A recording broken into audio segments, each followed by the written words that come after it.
जय गुरुदेव। काफ़ी भक्तों ने बोला कि गुरुदेव हमें हवन करते हैं, जो भी मान लो अनुष्ठान गुरु मंत्र का करते हैं या आगे कुल देवी का उपासना के करते हैं।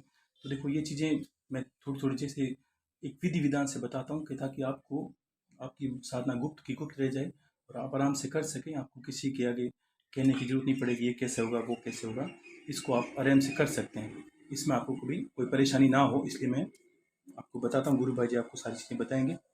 देखो, जप करते हैं हम। जप का अर्थ होता है कि देवता का आह्वान, देवता को बुलाने का अर्थ है। अब जब उसकी दूसरी विधि आती है हवन। हवन का अर्थ होता है हविष, यानी हम देवताओं को जो भोजन में देते हैं।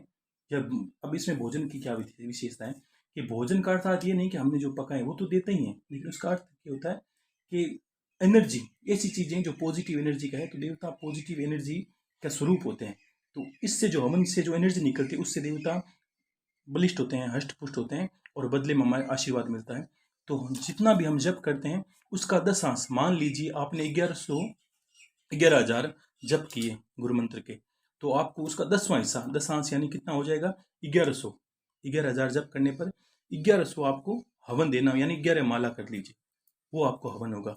और हवन के बाद इसको तर्पण, मार्जन और भोजन, ये पांचों जो विधि कर ले, उससे आपका एक अनुष्ठान पूर्ण सफल माना जाता है और आपको उसका पूर्ण फल मिलता है, एकदम पूर्ण, जो आपको घर बैठे अपनी विधि से कर सकते हैं। तो मैं आपको बताऊं कि किस तरह करना है। तो सबसे पहले देखो, जो हवन कुंड है वो आपके घर पे किसी भी प्रकार का आपको मिले तो वो हवन कुंड लेना है। उसके अंदर संविदा के आधार पर आपको नौ कुछ चीज़ें आप लिख लेना। इसमें जो यहाँ व्यवस्था है उसके हिसाब से बता दिया है, लेकिन आपको लिख लेना है। इसमें 9 ग्रह की संविदा आएगी, 9 ग्रह की संविदा है। और नारियल के टुकड़े जो बोलते हैं ना, जैसे खोपरा वगैरह, तो वो आपको ये पीस, ये आधे कटे हुए पीस, उससे वो सजा के ये हवन कुंड आप इसमें रखते हैं संविदा की जगह। 5-7 वो पीस रख लीजिए। हवन कुंड के अंदर 9 ग्रह की संविदा रख लीजिए। और गाय के उपले, गोबर के, वो आपको इसके अंदर रखने हैं। उससे भी आप रख सकते हैं सारी। उसके बाद आपको इसमें हवन प्रज्वलित करना है, लेकिन उससे पहले ये सामग्री तैयार करने के बाद आपको घी रखना है साथ में। और एक हवन सामग्री में क्या क्या रखना है आपको, एक तो घी रखना है। उसके बाद आपको हवन पूड़ा आएगा, जो गुरु मंत्र का या बोलते हैं ना, उसमें हवन पूड़ा आएगा। उसमें सारी संविधाएं, मतलब सामग्री, हवन सामग्री सारी साथ में आएगी। वो सामग्री एक किसी पात्र में, अभी इसमें छोटे में ली हुई है, वो पात्र में रख लीजिए। एक में घी रख लीजिए पास में।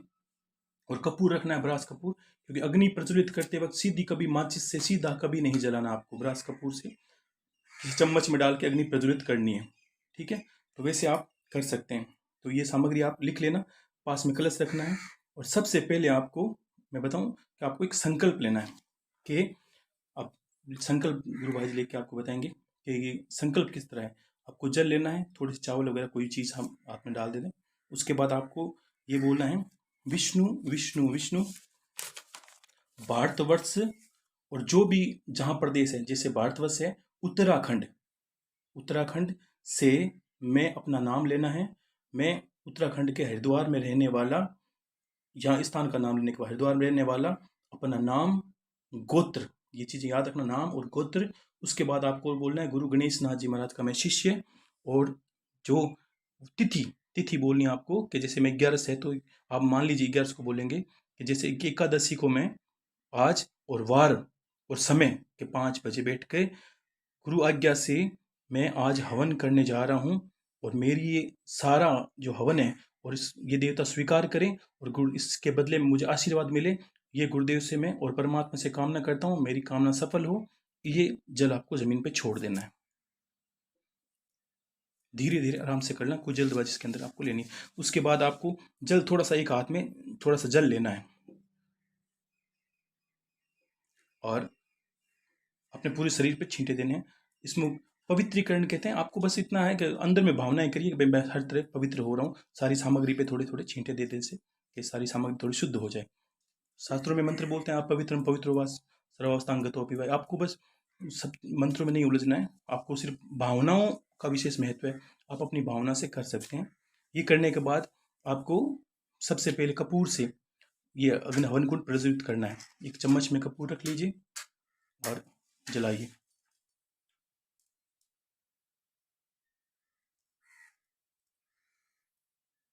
कभी कभी क्या हम सोचते हैं कि बहुत बड़ी विधि हो जाती है कि हम कैसे समझे, पूर्णता नहीं दिखा सकते, तो पूर्णता से ये अग्नि प्रज्वलित करने वक्त मंत्र होता है अग्निदेव का, लेकिन आपको ये अग्नि अंदर डालते वक्त अग्निदेव का अंतर में ध्यान करना है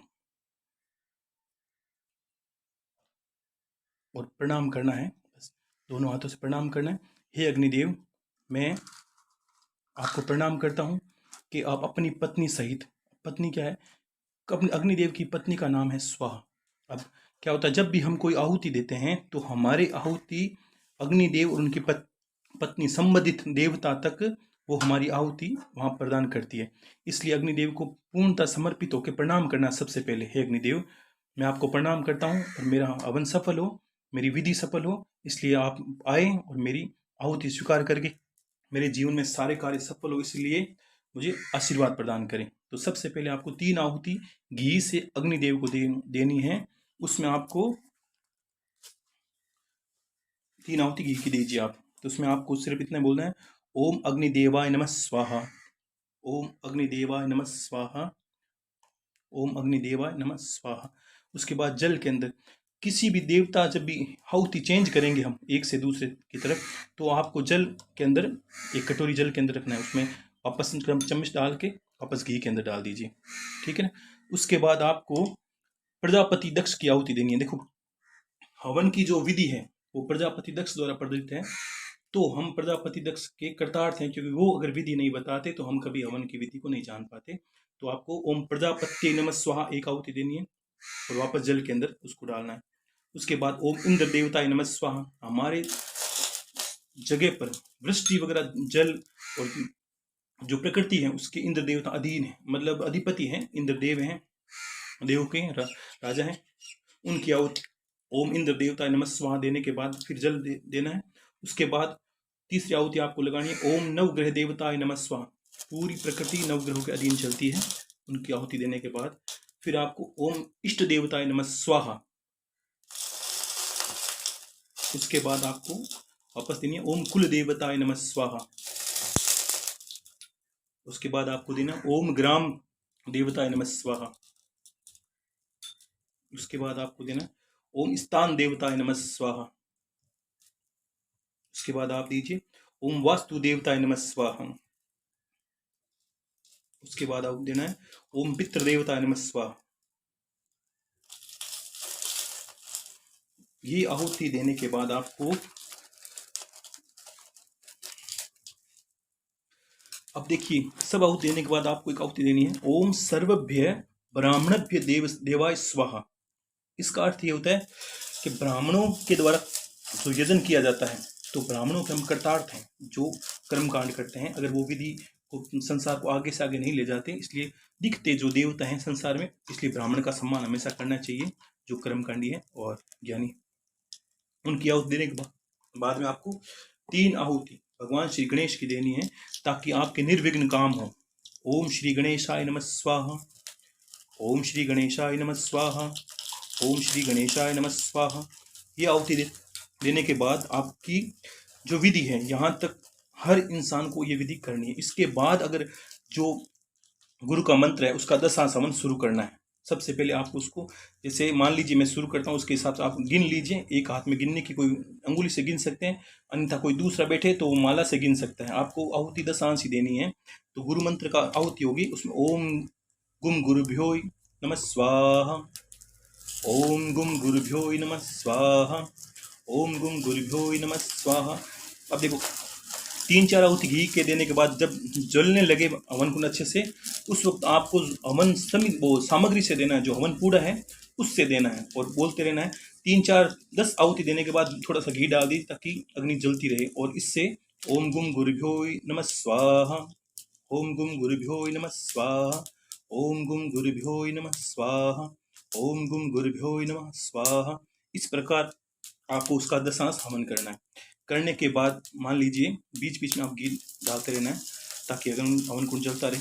पूरा होने के बाद आपको क्या करना है, एक नारियल पास में रखना है छोटा सा, इस नारियल पर मोली बांध कर, और इसको पूर्ण आहुति बोलते हैं। ताकि कभी कभी क्या होता है कि हमारे आसपास ऐसे देवता वगैरह या हमारे कुल देवता, इसमें कुल देवता का आहुति दी हुई है, लेकिन फिर भी कोई मान लो ऐसे देवता रहते हैं, अगर गलती से हम छूट जाएं तो ये पूर्णाहुति है। इसको बोलते इसलिए बोलते हैं ताकि हमारी कोई भी हवन सामग्री में या कोई ऐसी कोई गलती हो जाए, या देवता हमसे कोई जिसको हम जानते नहीं उनका आह्वान नहीं कर पाए, तो ये आहुति को हाथ में लेकर दोनों हाथों से प्रणाम करना है, अंतर में शीश पे लगा के आपको एक मंत्र बोलना है। ये मंत्र आपको याद करना जरूरी है।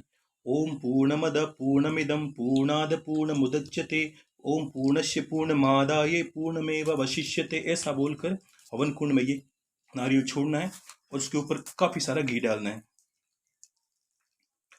कंटिन्यू घी डालते रहें लगातार इसमें, ताकि ये अंतिम आहुति होगी आपकी। जब हवन आपका संपन्न हो जाए उसके बाद अंतिम आहुति ये हवन की है, इसको आप अच्छे से दे सकते हैं।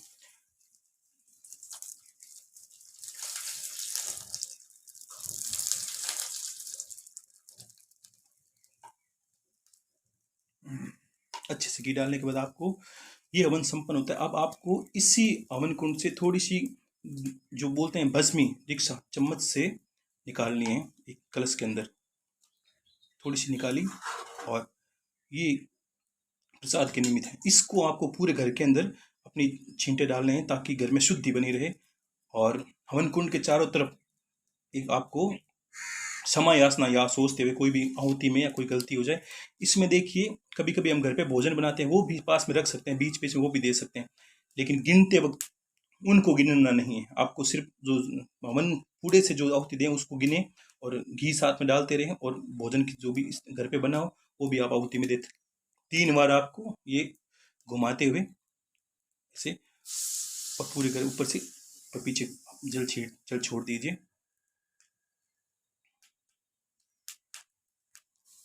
कुछ देर वहाँ पे रहने के बाद आप इसको अच्छे से कहीं एकांत में रख सकते हैं।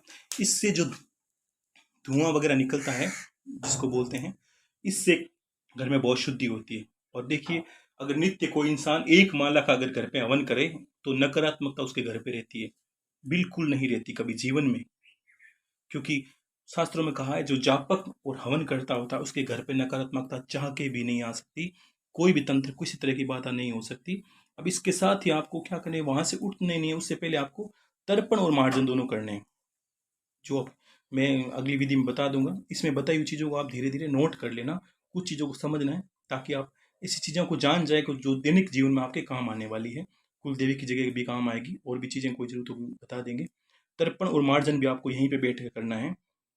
तर्पण का अर्थ होता है कि भोजन के बाद जल अर्पित करना, और मार्जन का अर्थ होता है कि हम देवताओं को हाथ धुलाते हैं, ठीक है। उसके बाद भोजन होगा, कि जैसे जिस दिन कर रहे हैं उसी दिन मान लो हमने भोजन भी रख सकते हैं, कि मान लीजिए हमने 10 आंस हवन कर दिया, उसके बाद 10 आंस तर्पण, उसका 10 आंस अगर 1100 अब 11 माला अगर हम हवन करते हैं तो उसका 10 आंस यानी 110 आपको तर्पण करना होगा, और 11 बार आपको मार्जन करना होगा। और एक जना या एक बच्ची या जो भी लड़का किसी के गुरु के निमित्त हम भोजन करवाते हैं उसका 10 आंस भोजन होगा, वो हमारे घर पे हम किसी को खिलाते हैं।